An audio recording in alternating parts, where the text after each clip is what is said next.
Olá, meus queridos do segundo ano, que bom estar com vocês aqui de volta. Nós vamos continuar nossa aula sobre isomeria, falando hoje sobre isomeria óptica. Nós paramos nela, aula passada. Esse estudo está lá na página 463 e vai até a página 488, o capítulo, tá? Então, vocês podem nos acompanhar. Então, vamos continuar e seguir o nosso capítulo aqui. Pessoal, então aqui nós estamos na página, só para nos localizarmos aqui, nós estamos na página 466, tá? O capítulo, como havia citado, vamos estudar isomeria óptica, ok? Então, para falar sobre isomeria óptica, é importante primeiramente vocês entenderem um conceito muito importante, que é o de simetria. Ok? Então, o que é simetria? Simetria é quando você, por exemplo, olha-se no espelho e vê a sua mão refletida sobre o espelho. Quando você coloca a sua mão sobre o espelho, você vê uma imagem simétrica da sua mão no espelho, certo? Então, você está olhando para o espelho e vendo a sua mão projetada lá no espelho, ok? E lembre lá do conteúdo, nós falamos que o carbono ele é tridimensional, é uma molécula que tem tanto profundidade, tem geometria tetraédrica às vezes. Então, há casos, pessoal, no qual eu posso sim ter planos de simetria, certo? Ou seja, quando eu coloco essa molécula 3D em um espelho, por exemplo, eu vou ver uma imagem especular, simétrica, similar, né? Idêntica é diferente à estrutura original, certo? Que nós estamos repetindo no espelho. O exemplo clássico que a gente dá aqui, sim, é o exemplo da mão, no qual quando você coloca a sua mão, você vai ver a sua mão representada no espelho. No entanto, quando você repara muito bem, tenta sobrepor a imagem do espelho e a imagem da mão, você vai perceber que o quê? Elas vão, a mão direita, por exemplo, quando ela é refletida no espelho, ela vai se parecer mais com a imagem da mão esquerda, certo? De tal maneira que elas não se sobrepõem perfeitamente. Por mais que elas se pareçam com grande similaridade, elas não sobrepõem perfeitamente, ok? Então, faça o teste, olhe no espelho. Você vai ver que a imagem ela fica, do espelho ela vai ficar refletida e a sua mão direita vai parecer a mão esquerda no espelho. Então, aqui vocês vão ver que as imagens elas não se cruzam perfeitamente, certo? Elas são diferentes, de certa forma. Apesar de ser similares, elas têm alguma diferença entre si, ok? Então, galera, a pergunta nas moléculas, como eu tinha falado no início dessa aula, as moléculas de carbono, as moléculas orgânicas, elas podem ter esse tipo de fenômeno quando você coloca a molécula no espelho. Será que ela vai ter uma imagem que ela é similar e, de alguma forma, sobreponível a uma molécula original? E a resposta é sim. Então, de fato, sim, você vai produzir, sim, um fenômeno parecido também na química orgânica, ok? Então, isso pode sim acontecer na química orgânica e a gente precisa ter cuidado com isso, ok? A pergunta é, quando isso acontece? Beleza? Quando isso acontece? Isso acontecerá, galera, quando você tiver um carinha chamado carbono quiral, ok? Carbono quiral. O que é esse bendito desse carbono quiral? Carbono quiral é quando eu tenho carbono, certo? Em uma cadeia qualquer. Esse carbono tem que ter necessariamente 4 ligantes. 1, 2, 3, 4. Necessariamente, tá? Não pode ter 3. Ele tem que ter 4 ligantes. 4 ligantes. E, além disso, todos esses ligantes eles têm que ser distintos. Eles não podem ser iguais. Ok? Beleza. Mas e daí, professor? O que isso tem a ver com espelho e tem a ver com imagem de espelho? Observemos o caso aqui. Por exemplo, Quando eu coloco um ligante aqui, de um carbono que tem 4 ligantes diferentes. Então, tem um carbono aqui, esse aqui, no caso, tem 2 iguais. Né? O livro aqui falhou nesse ponto. Você acha uma imagem aqui mais interessante para colocar para vocês e mostrar. Então, galera, eu coloquei aqui na tela para vocês uma imagem para ilustrar. Então, é o fato aqui da mão. Observe, a mão vai produzir uma imagem perfeita, porque ela não se sobrepõe sobre a mão direita, que vai dar uma imagem na mão esquerda, né? Uma mão análoga à esquerda, claro que não é a mão esquerda, mas, enfim, vocês entenderam. E ela não vai se sobrepor, certo?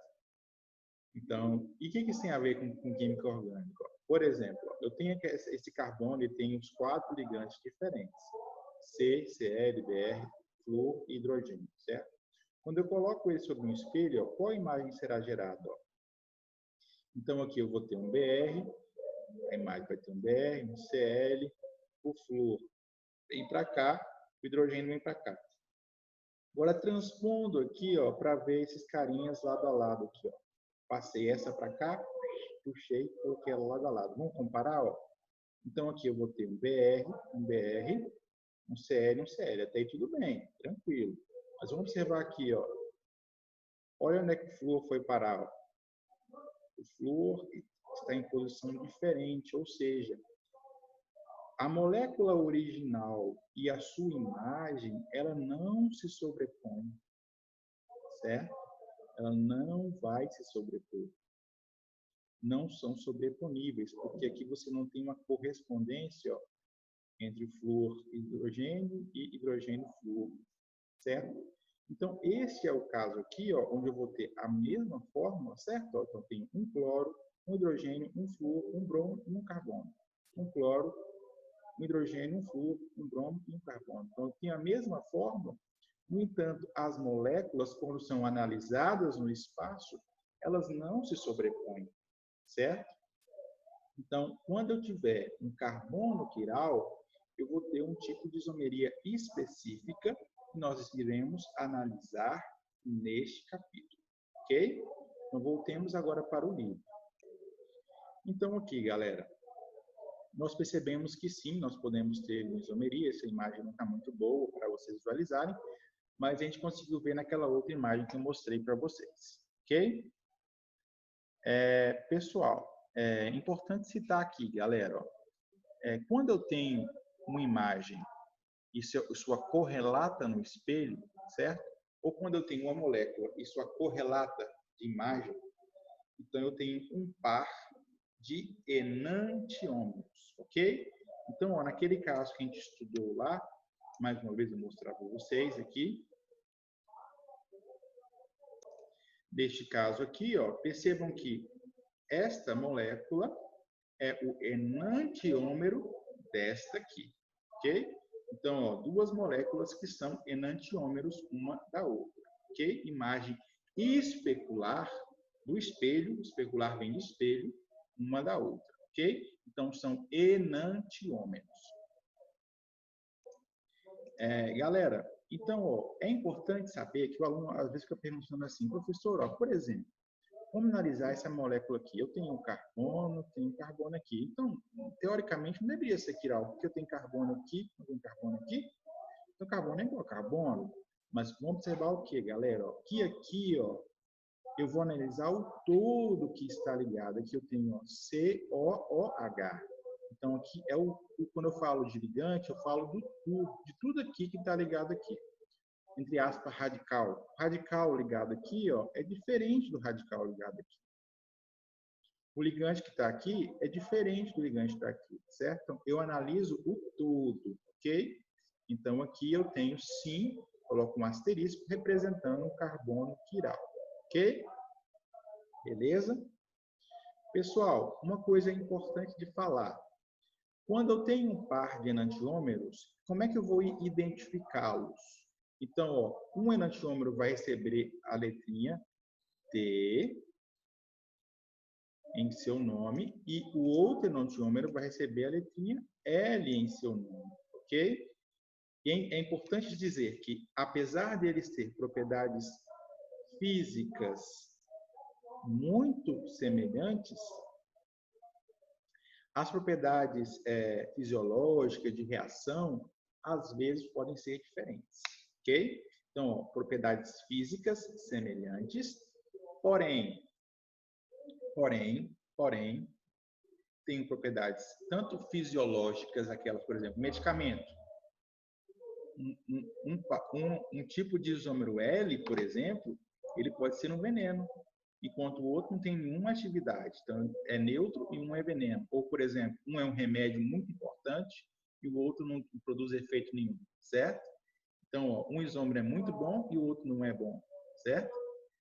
Então, ó, eles têm propriedades fisiológicas diferentes e também, necessariamente, eles podem ter propriedades químicas diferentes, reagirem de forma diferente. Então, coloquem também um parênteses, por favor, aí, propriedades químicas também diferentes, entre aspas, no geral. Ok? Tranquilo? Beleza, galera. E o que me interessa dizer sobre isso, de tal de isômero L e de isômero D, é que observou-se que quando eu coloco essas carinhas separadamente em um aparato chamado polarizador, eles têm uma coisa, um fenômeno engraçado acontecendo, um fenômeno esquisito. Então vamos lá. Olha só como é que funciona. Digamos que você tem esse seguinte aparato aqui, uma fonte de luz, o polarizador. Aqui você tem polarizador e você tem aqui o aparato, o tubo preenchido com a sua amostra do isômero que você quer analisar, ou L ou D, você não sabe ainda, é uma interrogação, ok? E você vai analisar o que acontece. Ó. Olha só, a luz natural, ela tem ondas em todas as direções, certo? Quando você passa a luz num aparato chamado polarizador, ele vai e coloca a luz somente em uma direção. Então, antes a luz estava em todas as direções, certo? Feixe de luz branco em todas as direções. O que o polarizador faz? Ó? Ele permite a passagem somente em uma direção. Esse fenômeno é observado, por exemplo, naquelas lentes polaroides. As lentes polaroides, elas selecionam uma direção da luz. Então, ó, a luz estava em todas as direções, o polarizador faz ela ficar em uma direção só. Então, a luz vem assim, ó, retinha, em uma direção, certo? O que você observou, galera? À medida que você fazia esse feixe de luz polarizada passar por dentro da amostra que tá preenchida aqui no tubo, ó, o tubo está cheio, por exemplo, da substância que você quer analisar. O que ia acontecendo com a luz? Ó? Ela ia mudando a sua direção, a sua orientação, ia desviando. Então, ó, lá na frente, quando você vai observar, você vai ter uma posição original da luz e uma outra posição, parecendo karatê, né? E vou ter uma outra posição depois, ó. Então, antes e depois, certo? Então, a primeira observação, observou-se que algumas substâncias têm essa propriedade de alterar a direção da luz, certo? Essa alteração da direção da luz, ela é chamada de atividade óptica, ok? Então, o que é atividade óptica? É a propriedade que um material tem de quando atravessado pela luz polarizada, desviá-la para uma direção ou outra, ok? Tranquilo, galera. Mas o que eu quero saber sobre isso? Observou-se que quando eu colocava um tipo, por exemplo, tem duas moléculas que são enantiômeros A e B, tá? Teoricamente, eu não vou colocar aqui quanto a D e L, não. Só falar A e B genericamente. Então, tem o isômero A e o isômero B, beleza? Isômero A e B, eles são colocados separadamente, por vez, dentro aqui desse tubo aqui e passou a luz, certo? Coloquei no tubo, passou a luz. Passei a luz, ok? O que você observou? Que um desses carinhas desviava a luz desviava a luz para uma certa direção. Ó. O ângulo estava aqui e ele desviou a luz para uma certa direção. Aí parou. Aí quando eu observei lá no final do aparelho, observei que a luz agora estava num ângulo diferente do original. Ela era assim e ficou assim. Beleza? Observou-se que quando eu trocava a substância, e ó, acontecia, eu tinha a luz original e tinha um desvio no sentido oposto do anterior, só que com o mesmo valor de ângulo. Então, por exemplo, ó, se o ângulo era antes alfa, no sentido de rotação anti-horário, o outro isômero vai me produzir agora a polarização no sentido oposto. Ó. Ele caminhou para cá. Então, um desviou para cá e o outro desviou para cá. Então, observe o seguinte, ó, a atividade óptica do par de enantiômeros vai ser sempre assim. Um vai desviar por alfa, por menos alfa, e o outro vai desviar por mais alfa. Ou seja, o mesmo valor de ângulo, porém com sinal diferente. Ok? Então, recapitulando, atividade óptica é a propriedade de desviar a luz polarizada. Ok? Sendo um par de enantiômeros, um vai ser D e o outro vai ser L, ok? Um vai ser D e o outro vai ser L, beleza? E observamos que um isômero vai desviar para um lado e o outro vai desviar para o outro. Ambos desviam o mesmo valor em módulo, porém em sinal oposto, certo? Um vai ser menos e o outro vai ser mais, ok? Olha que interessante, galera. E se eu misturasse a mesma quantidade, metade, 50% disso com 50% daquilo? Olha, se um desvia, puxa menos alfa e o outro puxa mais alfa, coloco metade, metade, você concorda comigo que um vai anular o outro? Certo. Então, ó, quando eu tenho quantidades equânimes, ou seja, quantidades iguais dos dois, eu observo que a luz vai entrar com a direção e vai sair com a mesma direção, certo? Então, eu vou ter aí uma inativação dessa atividade óptica, pela mistura chamada racêmica, ok? Então, o que é a mistura racêmica? A mistura racêmica é a mistura dos dois enantiômeros, dos dois antípodas ópticos, palavrinha nova, antípodas, enantiômeros, pode colocar como sinônimo aí, tá? A mistura dos dois enantiômeros vai produzir uma mistura racêmica. A mistura racêmica é a mistura D, L, que vai ser inativada opticamente. Beleza? Ok. Uma informação importante aí, que às vezes tem questão para vocês, é quanto a esse polarizador. Então, é só uma questão mais de conhecimento quase que enciclopédico, né? Não tem muito sentido, é o nome. O polarizador é um prisma. Sabe aquele prisma que reflete, que separa a luz? Quando você passa um prisma... Vou mostrar uma imagem para deixar mais claro para vocês.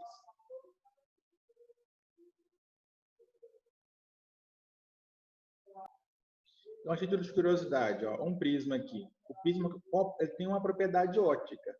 Ele recebe uma luz em várias direções e ele vai fracionar essa luz em luz polarizada, ok? Em várias bandas diferentes.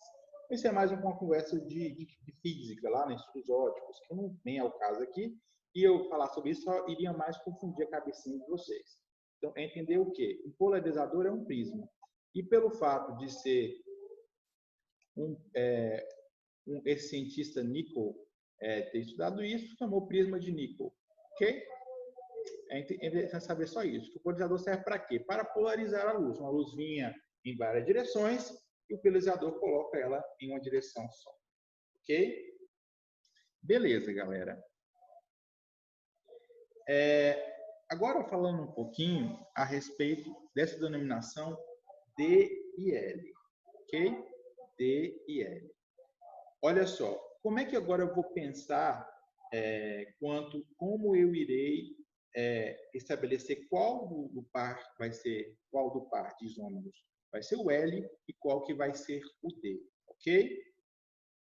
Observe o seguinte, galera, ó, é interessante notar aqui, ó, que quando eu coloco essa substância no polarizador, um vai desviar para direita e o outro vai desviar para esquerda, certo? Então, ó, direita e o outro vai desviar para esquerda, ok? Então, ó, aquele que desvia a luz para direita vai ser o destrógira, isômero destrógira.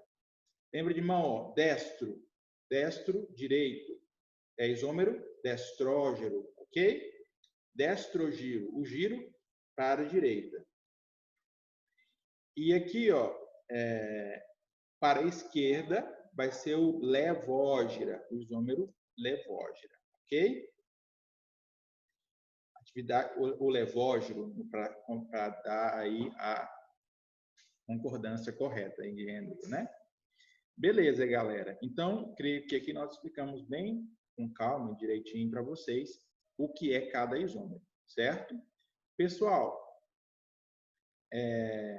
um exemplo aí para poder deixar mais claro para vocês. Ó. Então, ó, a molécula com pelo menos um carbono assimétrico, tá? Então, ó, um carbono assimétrico, eu vou ter isomeria ótica. Então, tenho necessariamente um par de enantiômeros produzidos e uma mistura racêmica, ok? Porque eu tenho a mistura dos dois. Então, ó, um carbono assimétrico, tá? Então, ó, por exemplo, ó, o ácido 2-hidroxipropanoico.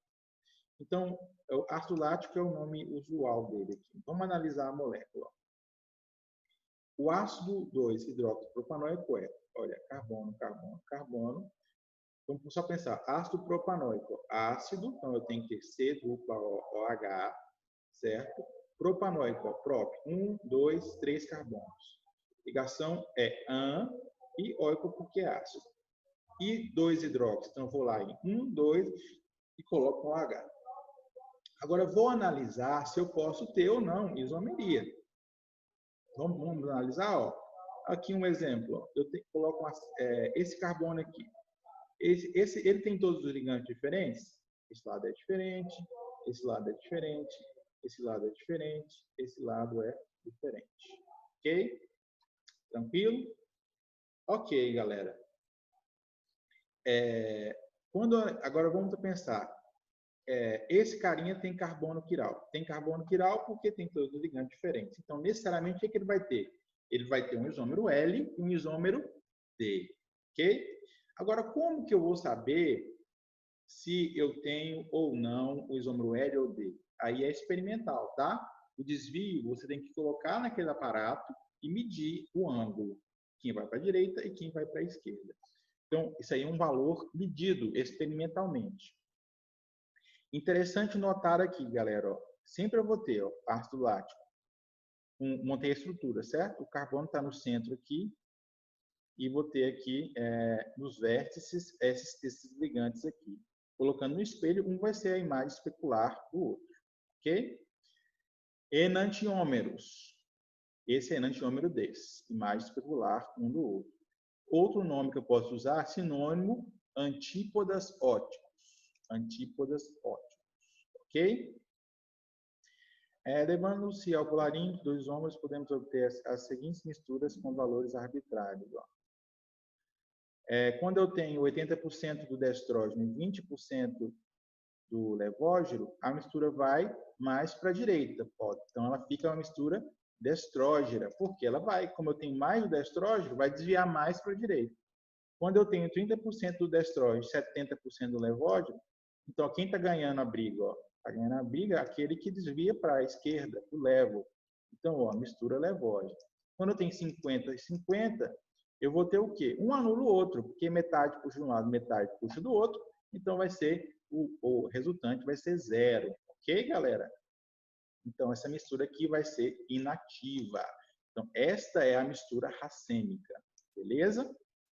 Tranquilo? Agora, a dúvida que fica, eu posso ter mais de um carbono quiral? Posso. Ó. Por exemplo, aqui, ó, esse carbono aqui. ele tem todos os ligantes diferentes, no exemplo 2, tá? Todos os ligantes diferentes, hidrogênio, cloro, e esses ligantes aqui diferentes. Então, tem o primeiro carbono quiral. E esse carbono aqui? Ah, esse aqui é o ligante 1, o ligante 2, o ligante 3 e o ligante 4. Eles, todos os quatro, são diferentes entre si. Então, tem 2 centros de quiralidade. Aí eu pergunto, a dúvida que fica é, e aí, professor, eu vou ter quantos isômeros? Qual que é a possibilidade aí? Aí eu falo para vocês, para cada centro de quiralidade, você vai produzir um total de 2 isômeros, certo? Então, ó, se eu tenho uma aqui, vai gerar 2 isômeros relativo a esse estereocentro aqui. Aí, a palavrinha nova, certo?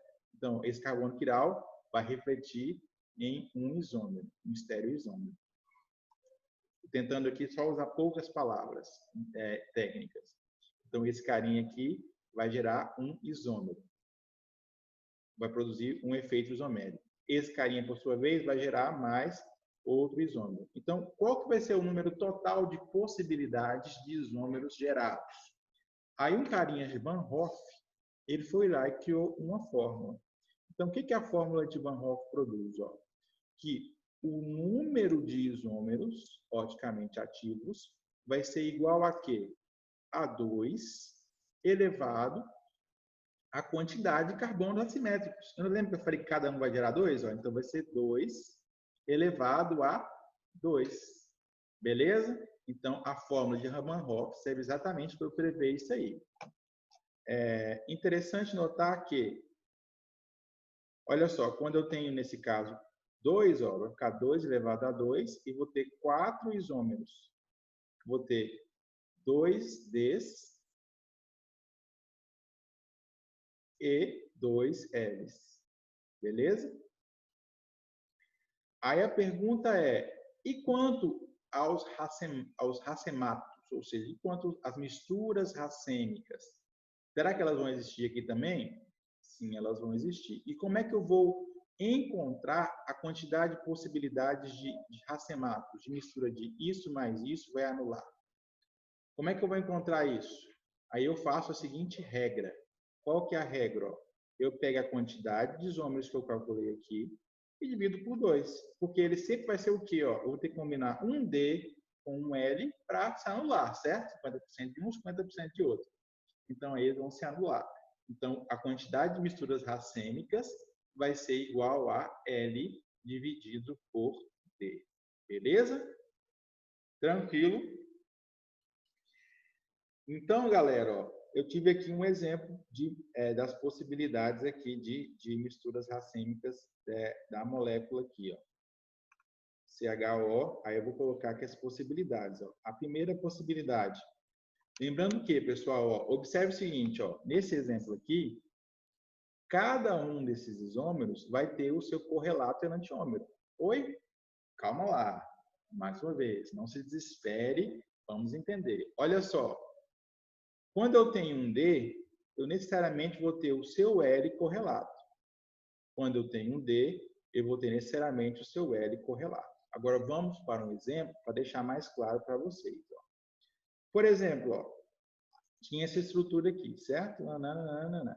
Agora, vamos analisar. Ó. CHO, CHO. Aqui eu vou ter HO, HO, CLH, CH3. Agora, eu coloquei o espelho. Vamos refletir no espelho? Ó. Então, esse vem para cá, esse vai para cá, esse vai para cá, esse vai para cá, esse vai para cá. Então, ó, essa imagem a imagem de D1 vai ser L1. Entendeu? Agora, e a imagem de D2? Olha só, CHO. Professor, qual que é a diferença, professor, entre os Ds? Ó? Olha só, ó, vamos analisar primeiramente a diferença dos Ds. Ó, eu tenho um H aqui, um H aqui, um H e um CL. Você notou que é diferente? Ó? Já tem uma diferença, os Ds são diferentes. Beleza? Então, ó, interessante notar aqui, ó, que esses D são diferentes. Então, se eu fosse, por exemplo, ó, agora focando agora no D2, se eu fosse refletir o D2 aqui no espelho, o que vai produzir? Ó, vai produzir um L2 correlato. Então, ó, recapitulando, D1 vai ter o seu enantiômero L1, que vai ser sua imagem especular, e D2 vai ter a sua imagem especular L2. Então, eu tenho um caso de enantiômeros. Ok? Agora, se eu tiver... Qual que é a correlação aqui entre, por exemplo, D1 e L2, por exemplo? Eles são imagem especular um do outro? Não, eles não são imagem especular um do outro. Então, eles são de asteroisômeros. Ok? Se eu misturar 50% desse e 50% desse, não vai produzir uma mistura racêmica, certo? Então, não forma mistura racêmica. Então, ó, esses aqui não se anulam. Eles não têm ângulos correlatos e sinais diferentes. Ok? Então, aqui, quando não for imagem especular um do outro, vai ser um diasteroisômero. Beleza? Tranquilo, galera. Então, ó, mais um exemplo aqui, ó. Vamos analisar. Então, ó, 4 carbonos assimétricos diferentes. Então, 4 carbonos assimétricos diferentes. Qual que é a quantidade de isômeros oticamente ativos? Aí eu vou fazer a fórmula. L é igual a o número de carbonos quirais, 1, 2, 3, 4, coloco 2 elevado a 4, então tem um total de 16 isômeros. E qual que é o total de misturas racêmicas possíveis?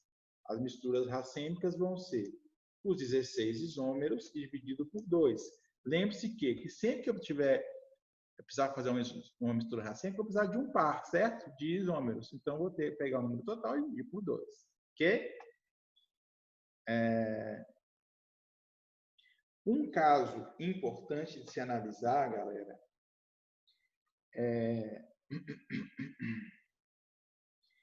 é quando eu tenho dois carbonos quirais, aí você anota aí, caso especial, tá?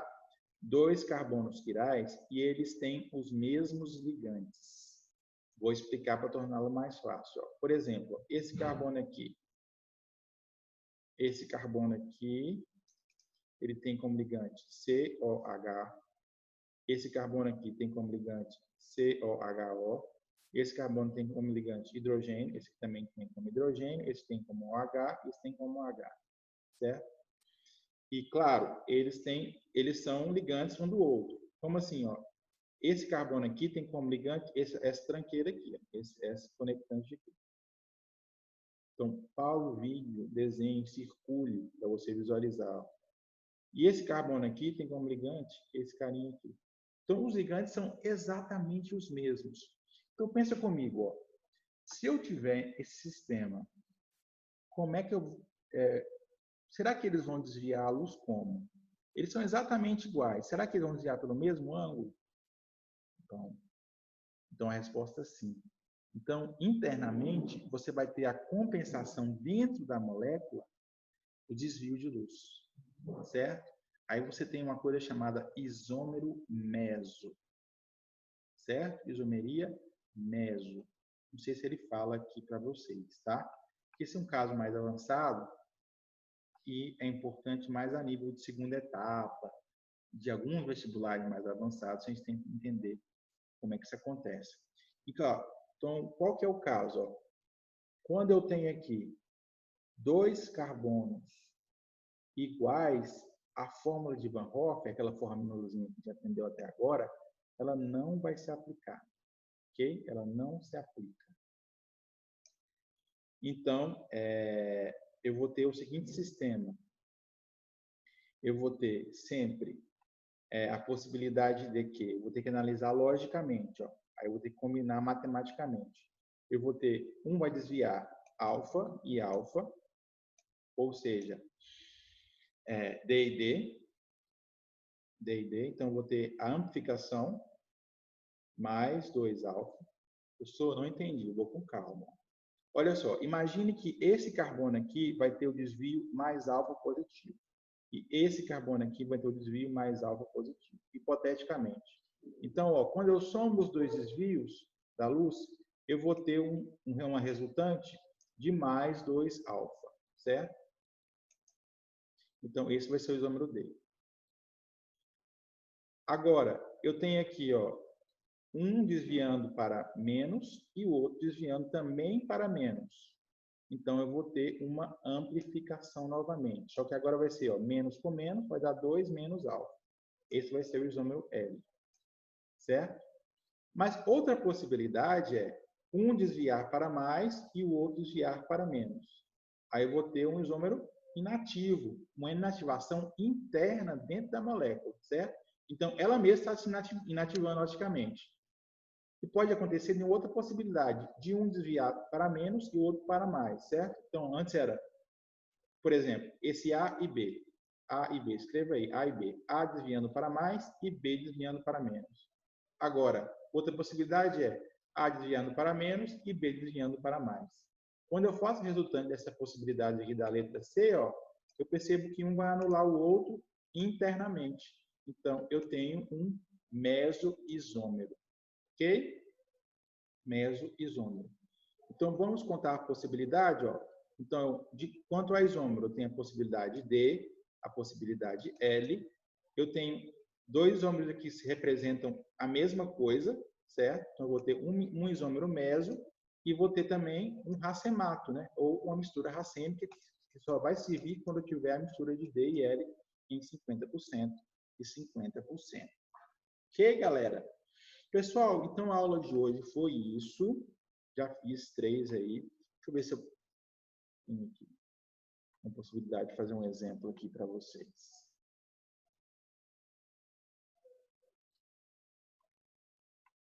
De um isômero.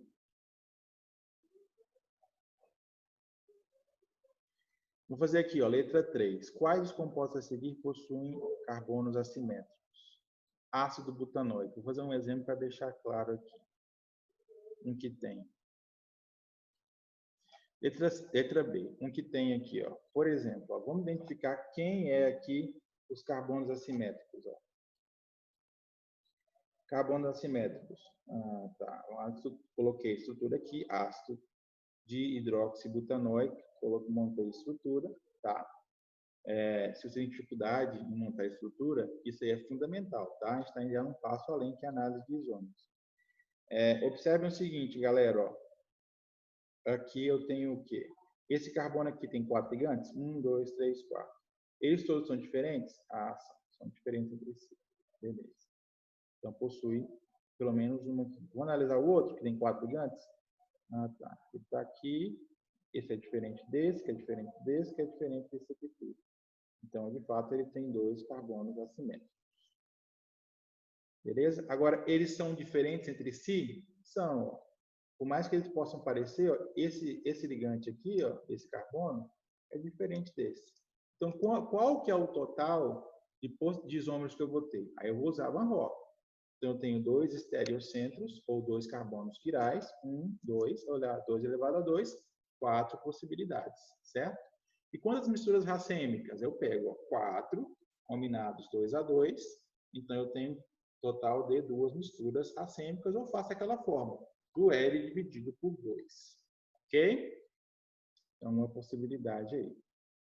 Então, galera, façam praticando aí. Qualquer dúvida, estou à disposição de vocês. E é isso. Forte abraço, fiquem com Deus. Já fiz 3, né? Fiz 3 aula passada para não fazer tudo, senão perde a graça. Se você não conseguir, tudo bem. Só mande lá o que você tentou fazer e a gente corrige na próxima aula. Mas tente, pelo amor de Deus, tente. Se você não tentar e não fizer, como é que a gente vai aprender? Certo? Forte abraço, fiquem com Deus.